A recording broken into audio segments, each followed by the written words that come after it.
ಎಲ್ಲ ನನ್ನ ರೈತ ಬಂಧುಗಳೇ, ಏನೋ ನಮ್ಮ ನಾರಾಯಣಪುರ ಡ್ಯಾಂದಿಂದ ಎಡದಂಡೆ ಬಲದಂಡೆಗೆ ಕಾಲುವೆಗೆ ನೀರಿನ ಹುಣಸಗಿ ತಾಲೂಕಕ್ಕ ಹರಿಸಬೇಕು ಅನ್ನುವಂತ ಒತ್ತಾಯಕ್ಕಾಗಿ ಸುಮಾರು 4-5 ದಿನದಿಂದ ಇವತ್ತು ನಮ್ಮ ಮಹೇಶ್ ಗೌಡ ಸುಬೇದಾರ್ ಅವರ ನೇತೃತ್ವದಲ್ಲಿ ಹೋರಾಟ ಪ್ರಾರಂಭ ಆಗಿರ್ತಕ್ಕಂಥ ಸಂದರ್ಭ. ಇವತ್ತು ಅವರು 7 ದಿವಸ ನೀರು ಬಿಡ್ತು ಅಂತೇಳಿ ಆದೇಶ ಮಾಡತಕ್ಕಂಥ ಚಟುವಟಿಕೆ ಆಗೈತಿ. ಅದಕ್ಕೆ 7 ದಿವಸಕ್ಕೆ ನೀರು ಸಂಪೂರ್ಣ ಐದಿಲ್ಲ.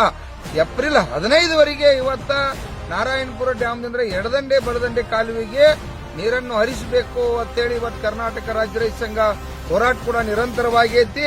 ತಾವೇನಾದ್ರು ಸರಿಯಾಗಿ ಸ್ಪಂದನೆ ಮಾಡದೆ ಹೋದ್ರ 31ನೇ ತಾರೀಕ ಹುಣಸಗಿ ತಾಲೂಕಿನ ನೀರಾವರಿ ಚೀಫ್ ಇಂಜಿನಿಯರ್ ಆಫೀಸ್ ಮುಂದ ಇವತ್ತು ಸಾವಿರಾರು ಸಂಖ್ಯೆಯಲ್ಲಿ ನನ್ನ ಪಕ್ಷಾತೀತವಾಗಿ ರೈತ ಬಂಧುಗಳು ಮಹೇಶ್ ಗೌಡ ಸುಬೇದಾರು ಮತ್ತು ನಾಗಯ್ಯ ಸ್ವಾಮಿ ಅವರ ನೇತೃತ್ವದಲ್ಲಿ ಇವತ್ತು ಸಾವಿರಾರು ಸಂಖ್ಯೆಯಲ್ಲಿ ಸೇರಿ ಪ್ರತಿಭಟನೆ ಮಾಡಬೇಕಾಕತಿ. ಎಚ್ಚೆತ್ತು ನಮ್ಮ ಇವತ್ತು ಅಲ್ಲಿ ಇರ್ತಕ್ಕಂಥ ಮಿನಿಸ್ಟರ್ ಅವರು ತಕ್ಷಣ ಇವತ್ತು ನೀರು ಬಿಡ್ತಕ್ಕಂಥ ಕೆಲಸ ಮಾಡಿ 15 ದಿನ ಒಳಗೆ ನೀರು ಹರಿಸಬೇಕಂತೇಳಿ ಇವತ್ತು ಒತ್ತಾಯ ಮಾಡ್ತಾ ಇದೀವಿ.